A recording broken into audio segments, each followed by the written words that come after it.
Hey, what is going on, everybody? How's everybody doing today? Welcome to the podcast. Happy Sunday.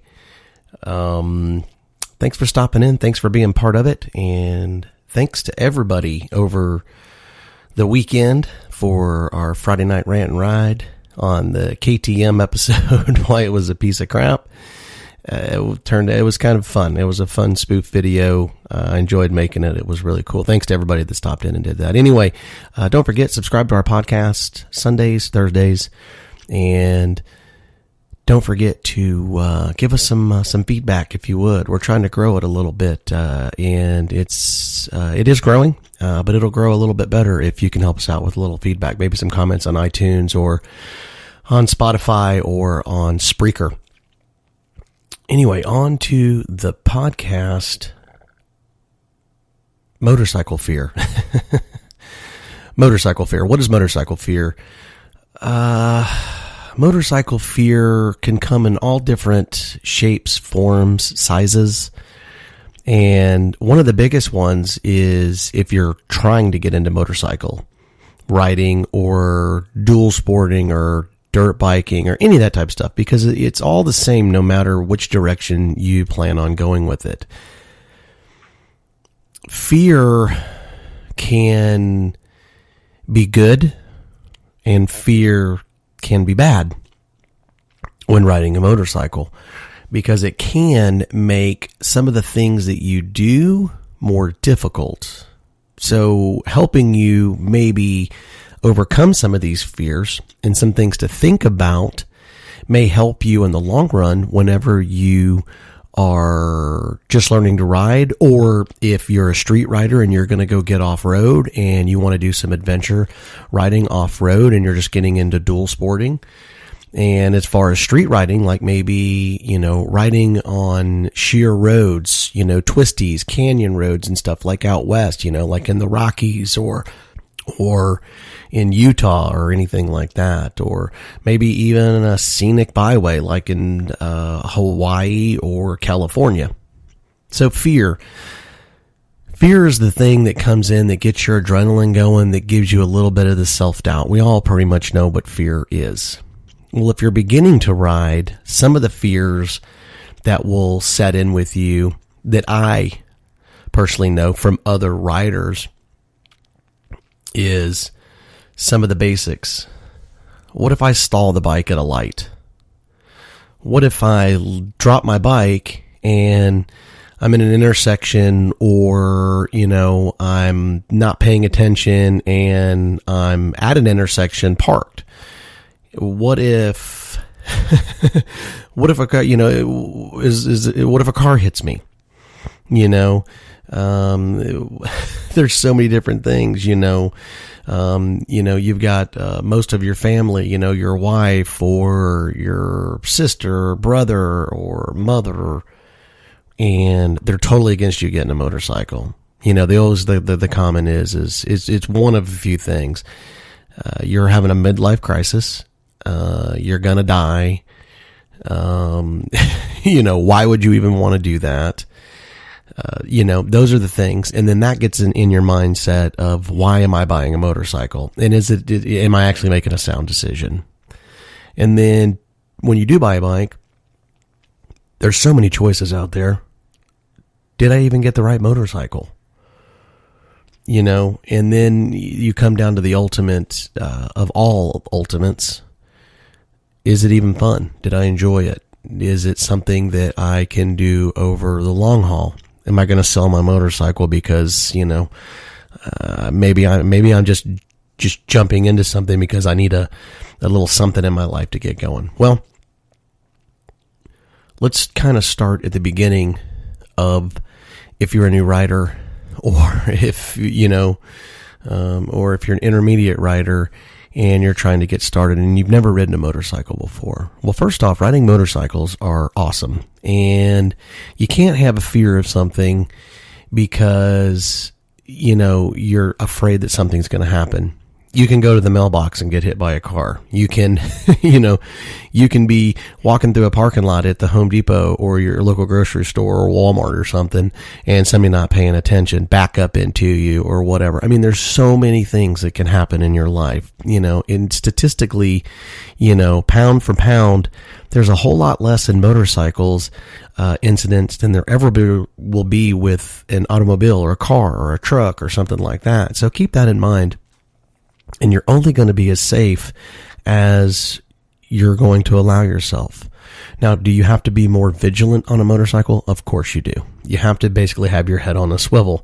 We like to always say that everybody's out to kill you when you're on a motorcycle, but don't keep that in your mind. Just remember that you have to be vigilant and pay attention at all times. That's all, because it's not that you're on 2 wheels, they're on 4 wheels. So as long as you're paying attention, I've been riding for years. Have I wrecked my motorcycle? Of course I have. Have I been hit by a car? No, I haven't. Thank goodness, but I really am paying attention. I really, really pay attention. I understand that there can be a possibility of somebody else not paying attention and I can't emergency out of it and I get hit. I understand that is a possibility, but that's not going to stop me from riding. So with that being said, take that fear and turn that into motivation. So if you want to ride, whether you're a girl, a guy, it doesn't matter what you are, just understand that riding a motorcycle, there's something about it. It's a adrenaline. It's kind of euphoric. There's just something about it. When you're riding, the wind blowing on you, and the biggest kicker of riding a bike is it's just you. It's you. That's the whole purpose. It's solo.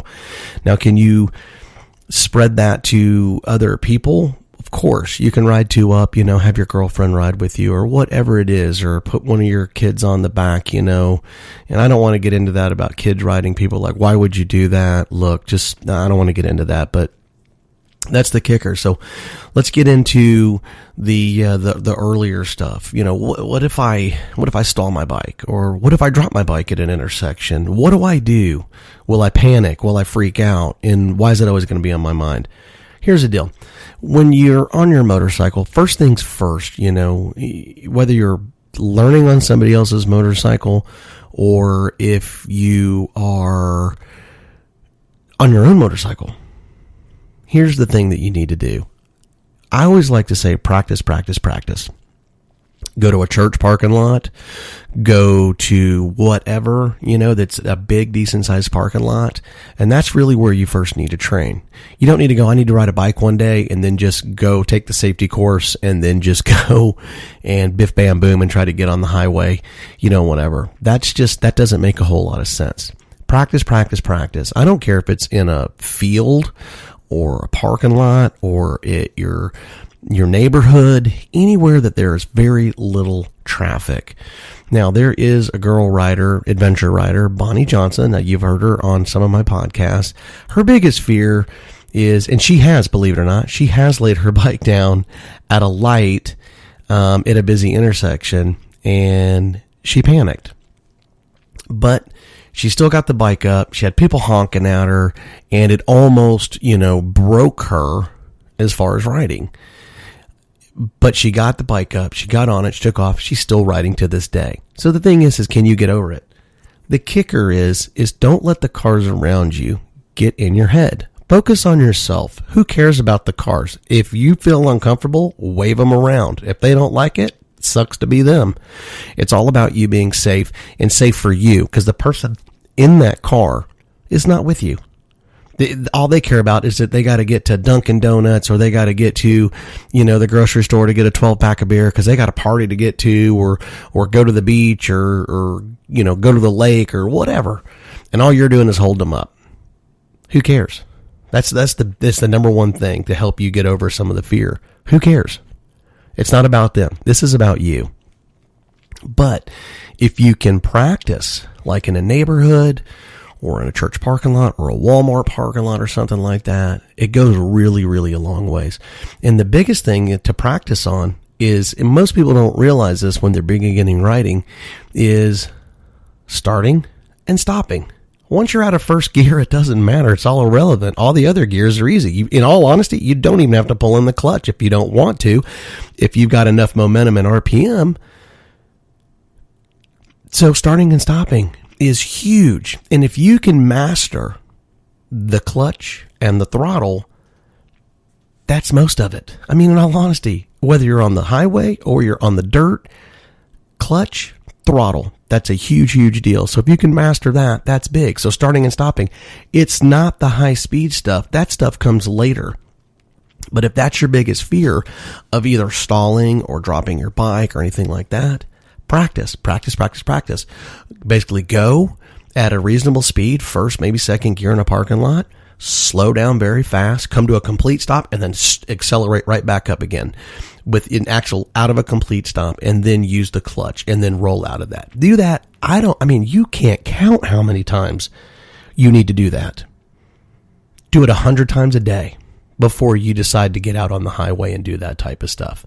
And then once you get that mastered, the next one that is really big for a lot of people, and this is hard for people to overcome, and I know from adventure riding, and it's hard on the street. It's even harder when you want to adventure ride.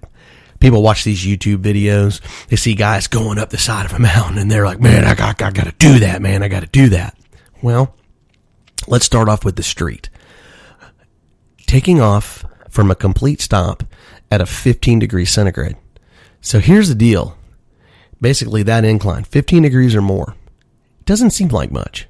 It's quite a bit. But if you're stopped on a hill, anybody that's old enough to have driven a stick car that their family member might have owned or something like that, how many times did you stall your car? A bunch. Same thing on a bike.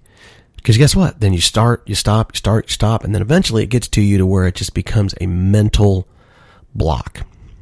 So if you can practice starting and stopping, going up a hill and getting out of gear, that goes a long ways. And if you have a neighborhood or if you have an area that you can practice on a small hill, man, go do it over and over and over again until you master it. And then when you master that, that goes a long ways for your confidence.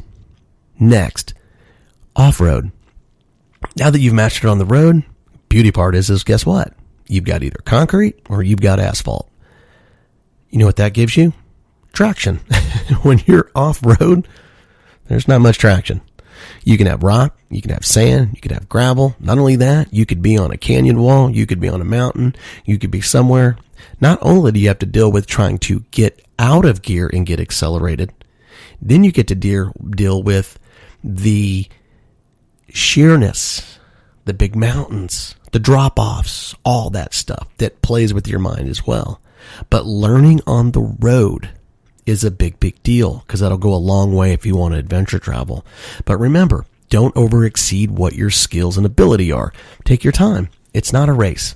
Be smart, be safe, make it home. That's what it's all about. Because at the end of the day, when you achieve these accomplishments, you'll feel like you've conquered the world. And that's really what it's all about. And it's really, really awesome. And it will put a smile on your face every single time. Sometimes when you don't think you can do something and you achieve it, it's just straight up amazing. Next. What if I'm in an accident? Is a car going to hit me? Is it going to get me today? Blah, blah, blah, blah, blah, blah. Here's the deal. You can't have that mindset when you're riding. And I know it's hard because I think about it even to this day and I've been riding a really long time. Don't think that a car is going to hit you every single time that you're out and riding. Be very vigilant and pretend that each car is basically doesn't care about you. Know where you need to be when you're riding. That's it. Take your motorcycle safety course. They definitely cover that. I highly recommend those. Even if you've been riding and you have a non-M endorsement on your driver's license, go get it. Just go get it, man. You've been riding long enough, you can achieve it and make it happen. But that safety course here in the state of Texas, it's really, really good. You learn a bunch. So, know where you need to be. Pay attention. Always be looking out of the sides of your helmet when you're riding. Always, I repeat, always wear a helmet. Never, ever, ever get on the street or the highway without a helmet on. always be safe.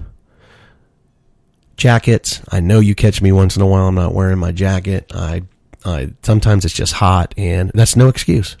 You're right. That's no excuse. That makes me a hypocrite. I apologize. But again, you get to take your own risks. It's just like riding in your car and not wearing your safety belt. So people do it all the time. So, they're like, oh, it's just driving me nuts. I'm just going to the store. I know. Same thing with a motorcycle.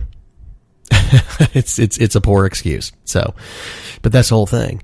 Just don't think about it. Make sure you got your head on a swivel and always be checking. If you're watching any of my videos, I'm always moving my head. I'm always looking side to side. I'm always, even when there's not cars on the road, because you never know, because one can sneak up on you. Just be very, very basic vigilant, and everything's going to be okay. Because trust me, when you're riding, it's awesome.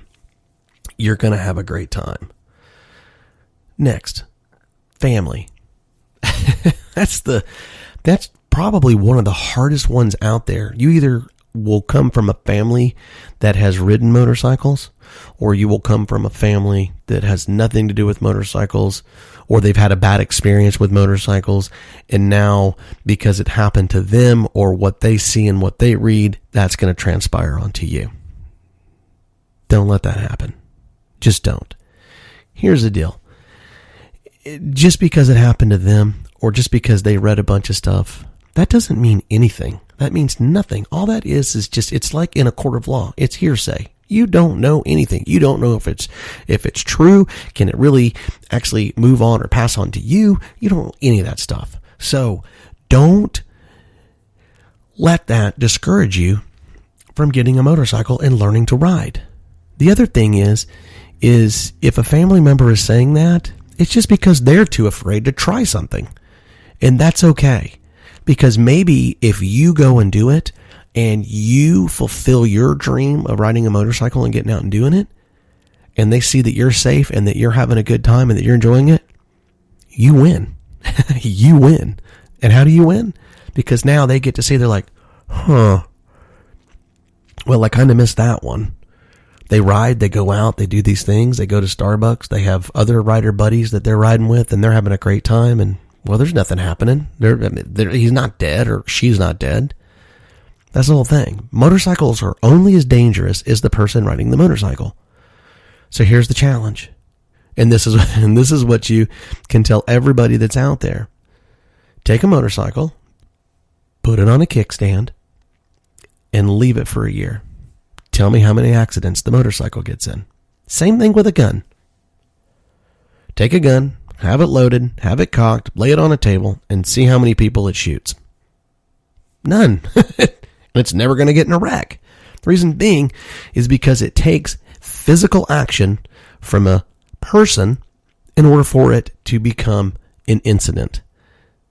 It's not the bike. It's not the gun. It is the person. So as long as you understand what your capabilities are, and if you're smart about it, I'm not saying that you're not going to get into an incident. What I am saying is you can dramatically reduce the probability if you're smart and you pay attention and you don't do stupid things. Don't overexceed what your capabilities are. It's just basically is what it boils down to.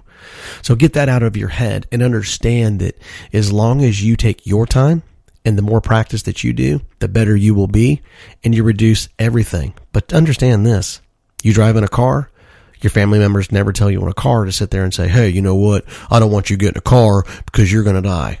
Actually, statistically, you are more likely to die in your car than on your motorcycle.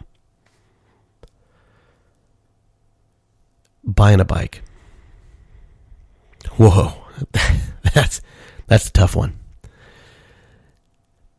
What bike do I buy? And if I buy a bike, oh man, am I going to get the right one? So what research do I need to do? Well, the research you need to go to 690 ADV YouTube. I'm just kidding. What I'm saying is just having fun there. I'll help you in any way that I can. My first thoughts on purchasing a motorcycle.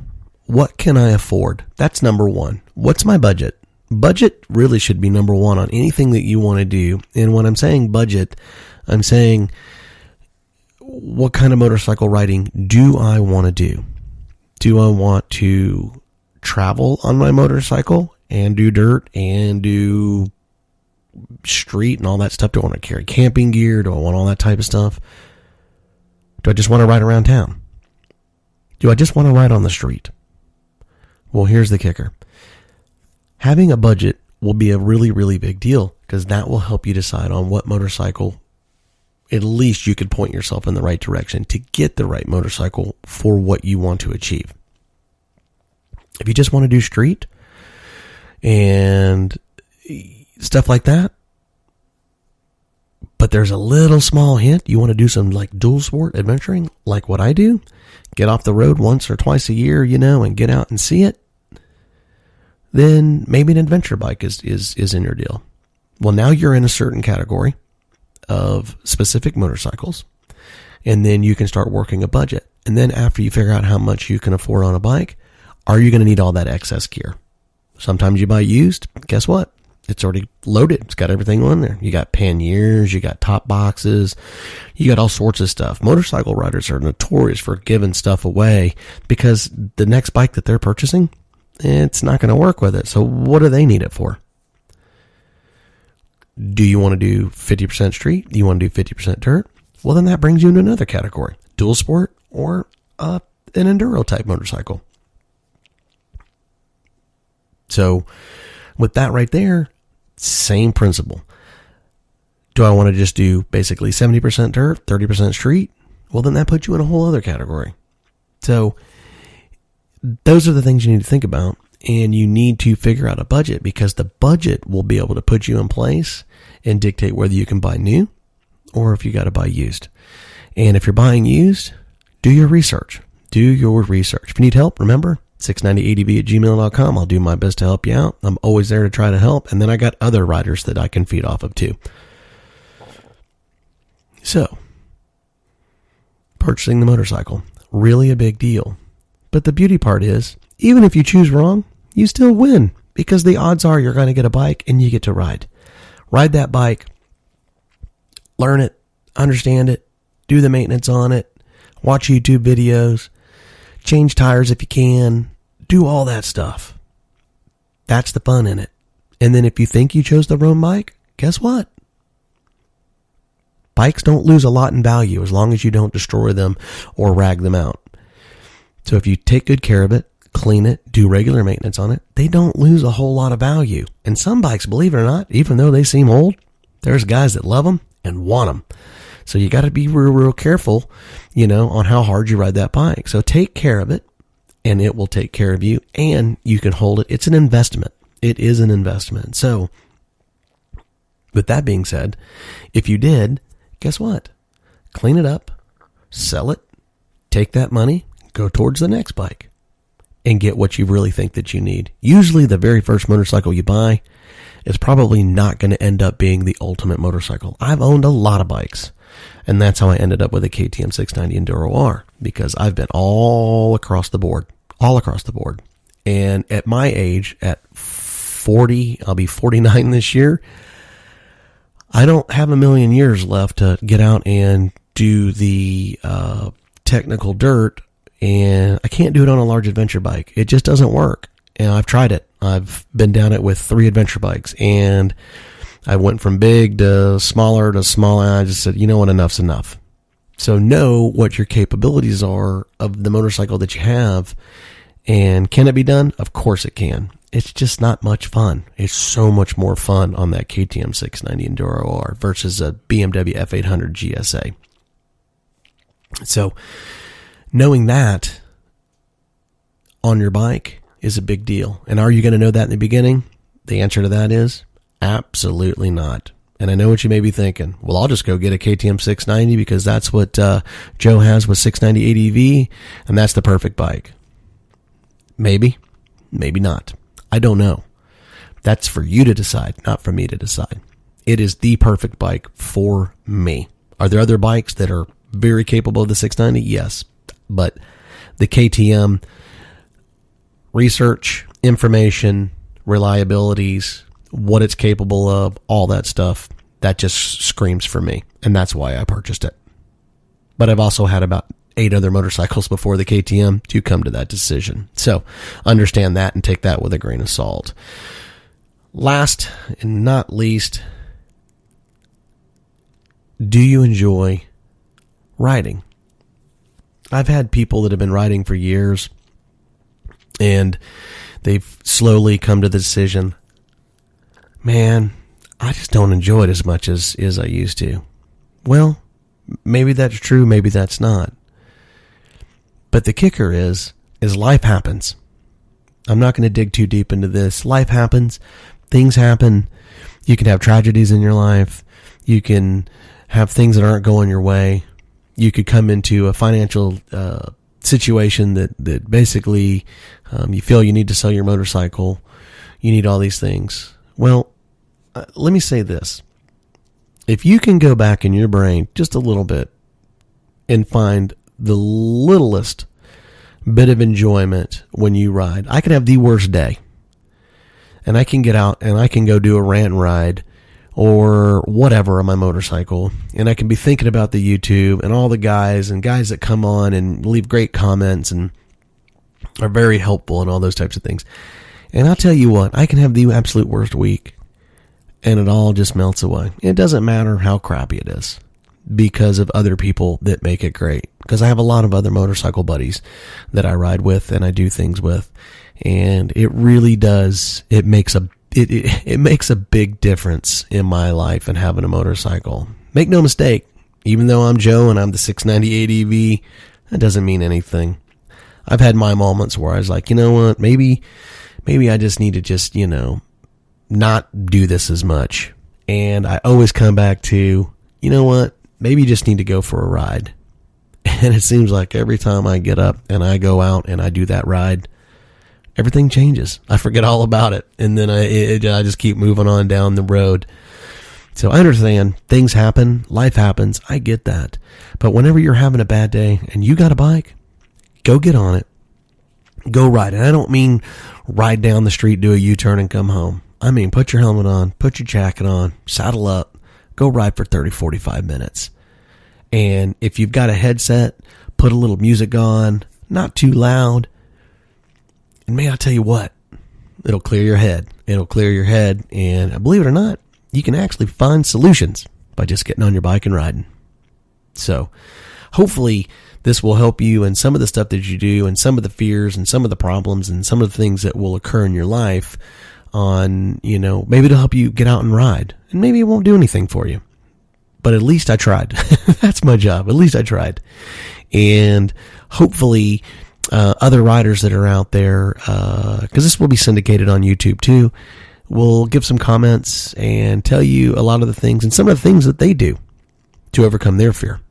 But these are just some of the things that are pretty common and everyday and all that good stuff. So, but just remember, don't use fear as a disadvantage. Use fear to your advantage.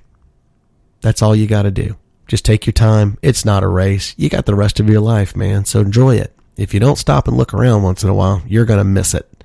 And it's a lot better to see it on a bike than anything else. Anyway, my name's Joe, Radio 690 ADV, 690ADV.com, YouTube.com/690ADV. And don't forget, iTunes, Google Podcast, Spotify, Spreaker, man, all those, you can find us on it. And if you ever need anything that I can help you with, 690adv@gmail.com. I will do my best. Thanks so much. At 690, we love you. And get out, and hopefully you can find your adventure and all your happiness on a motorcycle. It doesn't matter what you ride. You win. Anyway, I'm Joe, 690, out.